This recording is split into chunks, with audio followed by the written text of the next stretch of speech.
Magazine desde Abajo Televisión, la otra posición para ver. En la primera de nuestras notas, Carlos Fajardo nos habla de cómo en medio de las festividades como Brujas y Navidad, el comercio se incrementa de manera especial de acuerdo a su sentido original, quedando reducidas a un evento de compra y venta. Ante las próximas elecciones de los Estados Unidos, les contamos cómo funciona el sistema electoral de este país, la ligazón con el poder en cada una de las candidaturas en pugna, así como sus estrategias. El economista Libardo Sarmiento Anzola analiza el qué, cómo y por qué de la reforma tributaria como las verdaderas intenciones del gobierno con el incremento que pretende de los impuestos.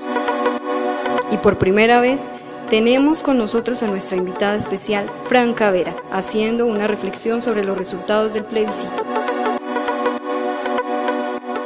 Vamos ahora con la reflexión realizada por el escritor y poeta Carlos Fajardo sobre cómo las festividades de Brujas y Navidad, desfiguradas de su real sentido, son un pretexto mercantil para un consumo inocuo.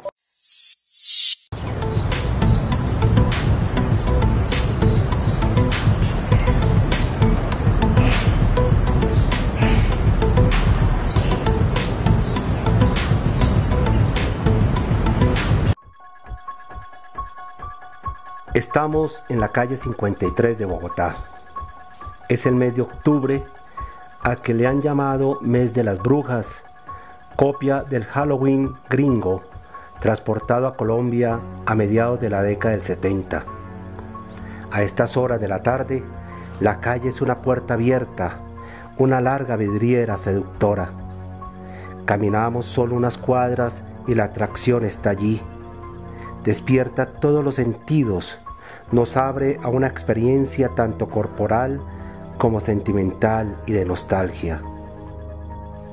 En cualquier vitrina se exhiben brujas, calabazas, calaveras, fantasmas y fetiches simuladores de terror, seduciendo a impulsivos compradores en cuya historia personal, en su memoria, habitan momentos en la infancia de esas noches de espectros y de brujas. Un disfraz, una máscara, son señales que golpean el pasado del caminante y bastan para que en ese instante quede hechizado por ese visual magnetismo de objetos que salen a su paso, embrujo deslumbrante del mercado. A la vez, en este mes de octubre se observan ya las luces, los efectos y afectos mercantiles de diciembre. Entonces la calle 53 se convierte en un espacio de consumo de objetos navideños donde se conjugan la memoria y la nostalgia por una infancia perdida y recuperada gracias a ese mágico espectáculo. Esta explosión maravillosa de luces seductoras nos invita a lo lúdico y a la fantasía, evoca los días de ensoñados diciembres. Deseo y evocación se unen en esta calle. El mercado nos inventa una estética, un espectáculo deseado.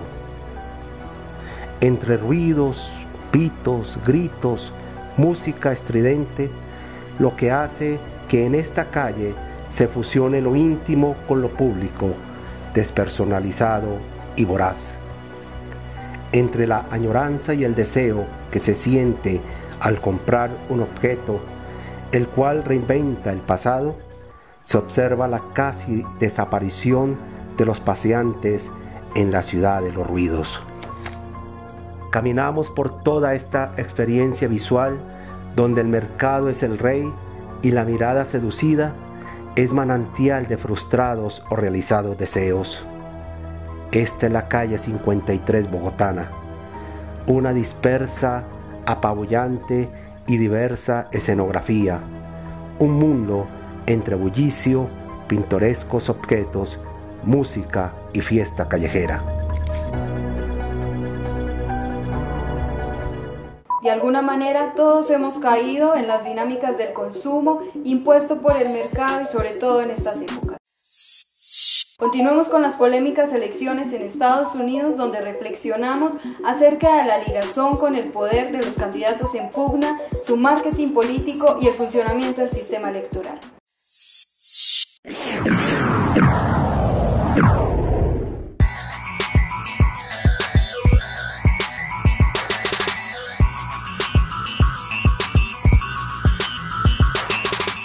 El próximo 8 de noviembre los ciudadanos estadounidenses eligen al presidente que conducirá las riendas de su nación durante el próximo cuatrenio. Como se sabe, no estamos ante una elección cualquiera, pues lo que allí definan afecta de una u otra manera a todos los países del mundo. Por ello la importancia de comprender lo que allí acontece. Lo primero por decir al respecto de este proceso electoral es que se desarrolla mediante un esquema de participación que difiere de la mayoría de los países del continente americano. Hablemos un poco de su funcionamiento. En Estados Unidos eligen al jefe de Estado empleando un sistema bastante diferente al nuestro. A diferencia de Colombia, los votos de los ciudadanos estadounidenses no escogen directamente al mandatario. Esto se debe a que opera el denominado colegio electoral, un grupo de personas encargadas de elegir tanto al presidente como al vicepresidente. Este colegio está integrado por 538 ciudadanos. A continuación lo invitamos a conocer cómo funciona este cuerpo de compromisarios. Los fundadores de los Estados Unidos, al redactar la Constitución, se dieron cuenta de que no era viable que la ciudadanía, que podía estar mal informada, eligiera directamente su mandatario. Tampoco quisieron atribuirle esa responsabilidad al Congreso y vislumbraron la necesidad que participaran todos los estados, asegurando su participación en función de la cantidad de habitantes que tuvieran. Por ello crearon el sistema de electores, personas que eligen los ciudadanos de cada estado para que voten por los candidatos presidenciales que se comprometen a elegir. Los 538 electores están repartidos entre todos los estados y su número es equivalente a 2 senadores por cada estado más el número de congresistas que cada uno de ellos tenga en la Cámara de Representantes. Por ejemplo, la Florida tiene 29 electores, mientras que Carolina del Norte tiene 16 y Utah tiene 6. El candidato que gane más votos electorales en cada estado y con ello se haga con un mayor número de electores, gana todos los votos electorales del estado. Volviendo a nuestro ejemplo de la Florida, el líder presidencial que gana el voto electoral en la Florida se lleva a todos los 29 electores. No importa si los candidatos ganan por 5 votos, 5.000 o 5 millones. Lo mismo sucede en todos los demás estados, excepto en Nebraska y Maine, donde el reparto de electores es escalonado. 270 votos son los necesarios para ganar la Casa Blanca y ser el nuevo presidente de los Estados Unidos. Este es el mecanismo a través del cual se desenvuelven las elecciones presidenciales estadounidenses. Polarización. Es la palabra más adecuada para describir el ambiente electoral que se vive en el país del norte. Las encuestas vaticinan un reñido escrutinio entre los candidatos del Partido Republicano Donald Trump y la candidata del Partido Demócrata Hillary Clinton. Ambiente caldeado resultado de la confrontación abierta entre dos posturas políticas sistémicas, con algunos antagonismos en la disputa por el poder político entre élites y de sus movimientos tras bastidores en el que han empleado dinero e influencia para desprestigiar al candidato contrario. Así lo evidencian las conocidas denuncias por acoso sexual sobre Donald Trump y la reciente determinación del FBI de volver a investigar a Hillary Clinton por haberse permitido la licencia de enviar correos electrónicos desde cuentas de correos no oficiales cuando se desempeñaba en el cargo de secretaria de Estado, detrás de los cuales se esconden procesos de corrupción, excesos de poder, autoritarismo y compromisos geopolíticos con Israel y otros aliados de los Estados Unidos. Esta elección presidencial ha tenido especiales matices a los que queremos aproximarnos a través de la imagen de cada candidato. Uno de los protagonistas principales es indudablemente el magnate Donald Trump, quien ha propiciado agudas polémicas por sus posiciones ultras frente a los inmigrantes, el terrorismo, las mujeres, la frontera con México, las armas y Cuba. Su estrategia se ha centrado en conquistar la simpatía de los blancos no hispanos, empobrecidos por las políticas de los demócratas que en los últimos años produjeron una deslocalización industrial de las empresas de Estados Unidos hacia México y otros países, generando pobreza, miseria y desempleo en los estados alejados de las costas donde las empresas cerraron sus puertas. Los blancos americanos, carentes de títulos, con poca educación y con vocación de trabajo industrial o manufacturero, están inconformes pues sus condiciones sociales y económicas diferenciales han ido decreciendo hasta igualarlos a las minorías en la precariedad.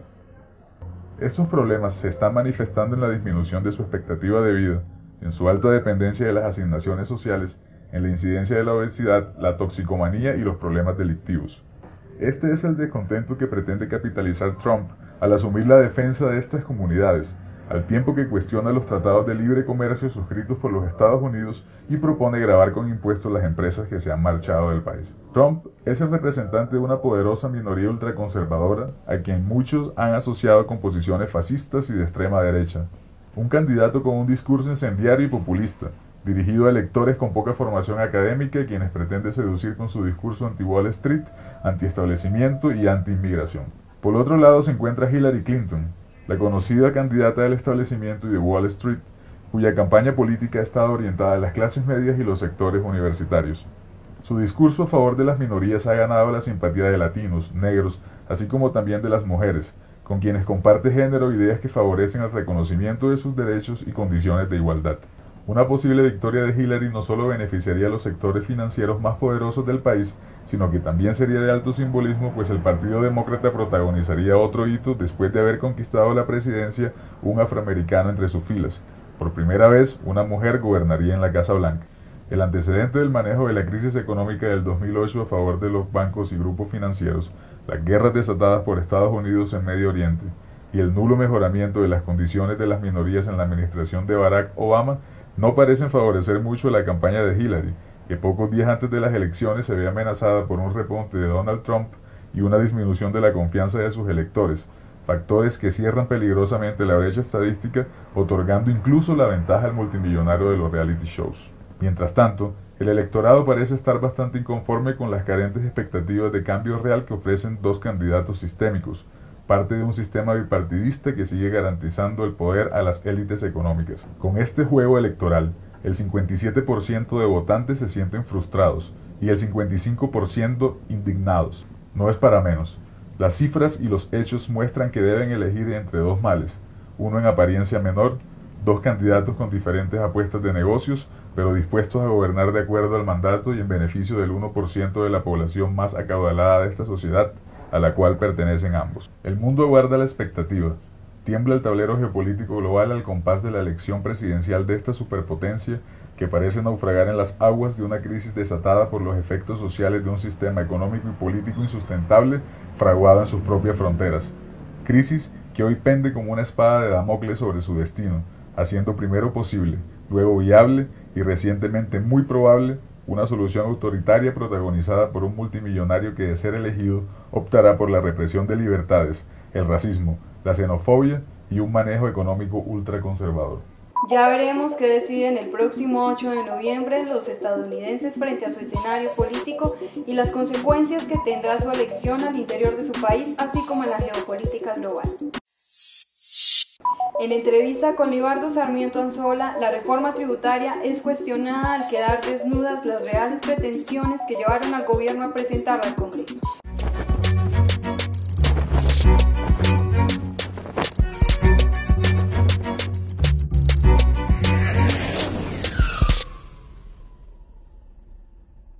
Incremento de impuestos y obligaciones tributarias, sobrecargas en consumo.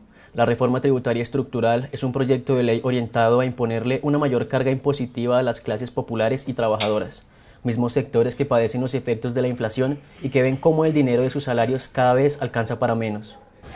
Bueno, lo primero que hay que entender es un contexto histórico de la hacienda pública donde siempre el déficit fiscal ha marcado la historia de las finanzas públicas en Colombia. Desde la Constitución del 91 van 14 reformas tributarias. Esta es la 15ª en los últimos 25 años y se llama una reforma tributaria de carácter estructural. Tiene 3 rasgos clarísimos. Es inconstitucional. 2, es regresiva y 3, es clasista. Es inconstitucional porque con la Constitución colombiana de 1991 hoy vigente, en lo que es la parte económica, señala que toda la estructura tributaria de Colombia debe propender por la progresividad, debe propender también por la equidad y también por la eficiencia. Esta reforma tributaria es regresiva, o sea, rompe un criterio, un principio de la Constitución que es ser progresiva. No resuelve todo el problema de ineficiencia donde los gastos del Estado son más improductivos que productivos. ¿Qué quiere decir? Que lo que hace es restarle dinero a la inversión y a generar crecimiento económico y empleo. Y en temas de equidad, esta reforma le pega a los ingresos del trabajo, a las clases medias ya muy empobrecidas y a los sectores populares fuertemente, en la medida que el grueso, la estructura de esta reforma está en impuestos indirectos, especialmente el IVA, que sube del 16 al 19%. En 1990 el IVA está en 10%, con esta reforma queda en 19%, o sea, va a subir cerca de un 100%, la van a duplicar en 25 años. Aquí se van a aplicar impuestos es a los trabajadores, al pueblo del común, a los de los estratos bajos. El gobierno asegura que la reforma tributaria se debe a la necesidad que tiene el país de asegurar su crecimiento económico en los próximos 10 años. Lo que no menciona es que existe otra razón muy importante. Y es que con un estado rentista viviendo de los recursos naturales como es el petróleo, la caída de los ingresos petroleros por 23 billones de pesos en los últimos 3 años le abrió una tronera a los recursos del Estado gigantes, que es lo que busca tratar de solucionar esta reforma tributaria.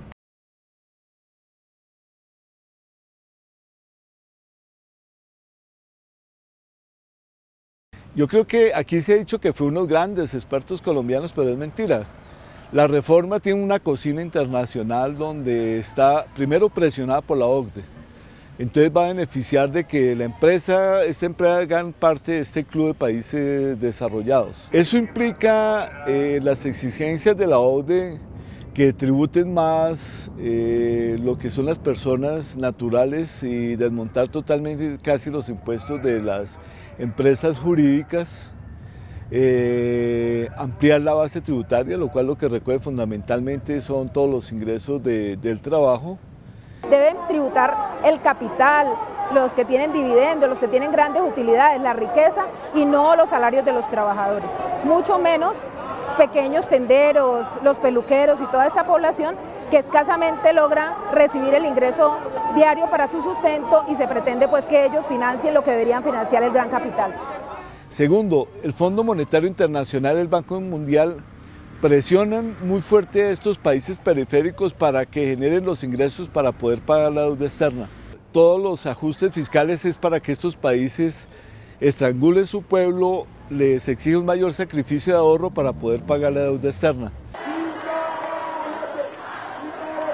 Entonces el país llena ese hueco con endeudamiento público. Ese endeudamiento público viene creciendo acelerada y sostenidamente, hoy en día casi el 42% del PIB, y eso obliga a que el país tenga una buena calificación en las empresas que le dan un puntaje o una evaluación cualitativa a la deuda externa de los países. Y si Colombia no arregla el problema estructural financiero, lo más seguro es que baja la calificación de la deuda externa colombiana. Y eso tiene muchos impactos. Un impacto obviamente es que encarece el crédito internacional para Colombia. Cuando se vuelve más riesgoso suben las tasas de interés. 2, la inversión extranjera directa y de portafolio cae sostenidamente. Y 3, le da una gran inestabilidad a la moneda nacional, llevando a mayor devaluación. La mayor parte del recaudo esperado con la reforma tributaria provendrá de los impuestos indirectos, especialmente el del IVA, que aportará unos 14,6 billones al presupuesto nacional, impuesto que aumentaría el nivel promedio de los países ricos de la OCDE y exige sacrificios a todos los consumidores sin importar su capacidad de pago. Va a favorecer al gran capital. ¿En qué forma? Al gran capital le van a bajar la tasa impositiva del 44 al 32%. En un periodo muy breve de 3 años le bajan la tasa. No va a afectar a los grandes terratenientes, que yo creo que ellos son los que tienen una deuda histórica, no solamente en factores generadores de violencia en Colombia, de explotación de los campesinos y los pueblos negros indígenas, de acumulación, sino que nunca han tributado, por eso los fiscos de los municipios de las regiones son tan pobres. Inclusive, además de que le bajaron la tarifa, siguen un montonón de gabelas a las grandes empresas que les baja el pago de impuestos por 5 billones de pesos en términos de cuando hacen una donación. O sea que cuando hace una donación social o compra una obra de arte o hace una inversión supuestamente en el medio ambiente, no es el buen corazón ni la filantropía del capital, sino simplemente eso les permite hacer una ilusión, o sea, disminuir el pago por todas estas gabelas que tiene la reforma tributaria y que no fueron quitadas. Hoy marchamos porque hay una reforma tributaria que toda va en contra de todo el pueblo colombiano y sobre todo de la clase trabajadora. Contrario a lo que el gobierno nos quiere hacer creer, el 60% de los alimentos que pertenecen a la canasta básica familiar tienen impuestos, puesto que las empresas transfieren el IVA de los insumos que utilizan para la producción de bienes. Los impuestos indirectos del IVA al consumo son impuestos regresivos en la medida que uno mira la capacidad de compra de ingresos que tiene la población. Hoy en día, por impuestos, cuando tú haces mercado del 5%, ponderando unos bienes que son del 16%, otros del 5% y otros que están exentos, en conjunto pagas el 5% de impuestos. Con esta reforma se sube al 6%, pero hay otro efecto adicional, que toda esta reforma impacta en la inflación y el costo de la canasta familiar en 0,8%, o sea, casi en 2 puntos adicionales. De cada 100 pesos de mercado que haga una familia va a pagar 7 pesos en impuestos. Este año, con un aumento del salario mínimo por debajo de la inflación, lo que genera es hambre. Entonces uno mira una doble moral y que el argumento de cuidar la salud de los colombianos es absolutamente falso y que el alza de las gaseosas, igual que el internet, igual que el impuesto supuestamente verde a la gasolina que queda con 3 impuestos, todo eso va absolutamente a golpear a la clase trabajadora y a los sectores de ingreso medio, clase media empobrecida y sectores populares. Aquí la evasión y la ilusión son muy altas. Históricamente las clases dirigentes, la oligarquía de este país quiere tener beneficios y los recibe con muchos subsidios, pero no contribuir a esa responsabilidad pública. Que únicamente el 10% de las empresas jurídicas tributan en el país.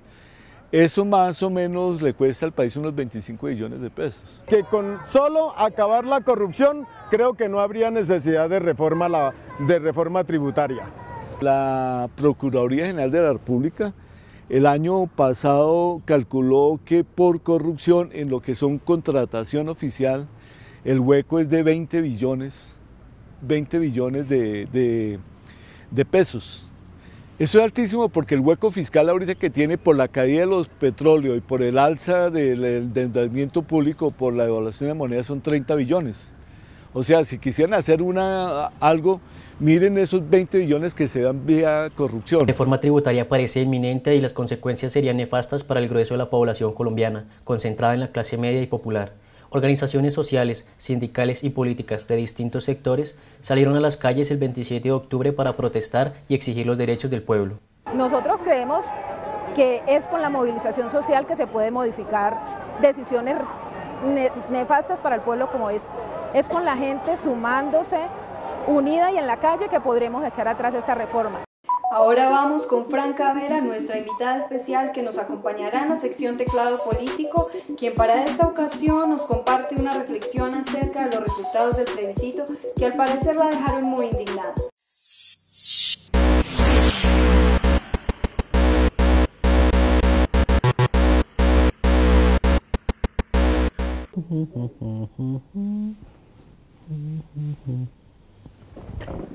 Hola a todos y todas. Querida ciudadanía colombiana, del mundo y, por qué no, de otros mundos. Mi nombre es Fran Cavera.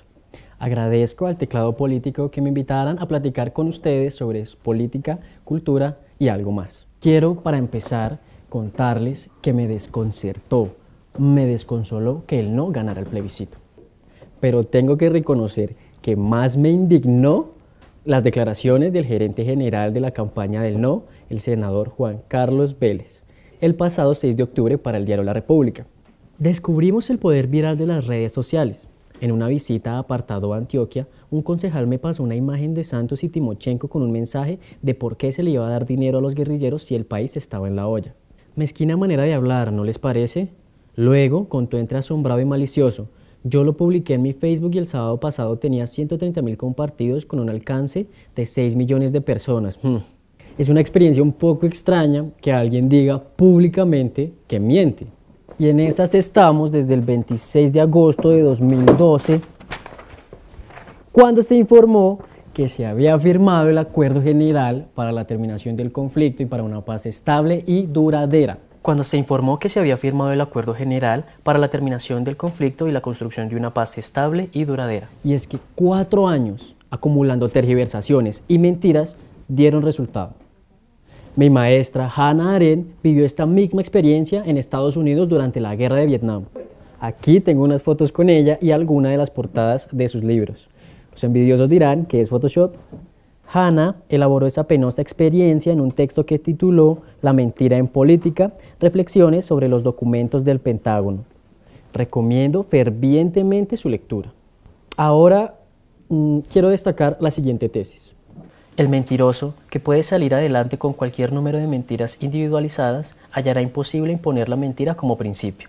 Esta es una de las lecciones que cabe extraer de los experimentos totalitarios y de la aterradora confianza que los líderes totalitarios sienten en el poder de la mentira, en su habilidad, por ejemplo, para reescribir la historia una y otra vez con objeto de adaptar el pasado a la línea política del momento presente o para eliminar datos que no encajan con su ideología.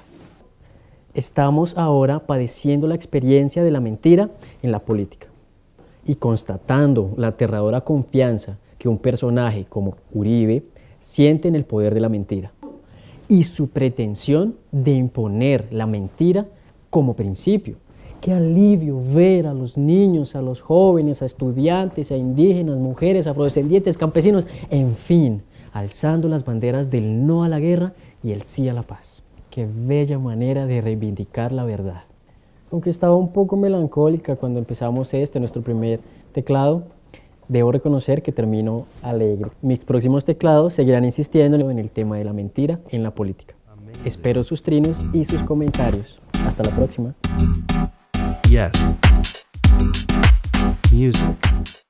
Como de costumbre, no olvide ingresar a www.desdeabajo.info para profundizar acerca de estos y otros temas.